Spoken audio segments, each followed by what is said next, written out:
ম্যাচের ২৬ মিনিটে জয়সূচক গোল। ২৪ বছর পর বিশ্বকাপে প্রথমবারের মতো পিছিয়ে পড়েও জয়ে ব্রাজিল। যখন অনেক আনন্দে ভেঙে পড়ছিল, ঠিক তখনই ব্রাজিল কোচ ছিলেন একেবারে নির্বিকার।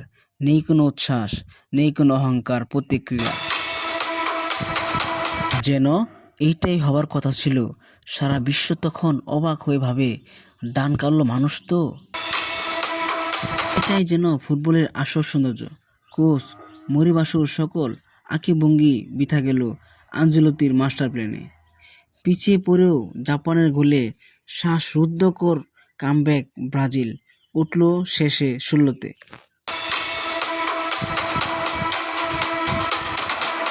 ম্যাচ শেষে প্রতিপক্ষের কোনো আঘাতে ম্যাথুস কুনিয়া হাতের ৫ আঙ্গুল দেখে বললেন, আমাদের ৫টা আছে, এটাই ব্রাজিল, তোমাদের কয়টা আছে? ব্রাজিল যখন ১-১ গোলের সমতায়, তখন বদলি হিসেবে নামার জন্য গা গরম করছিলেন ব্রাজিল।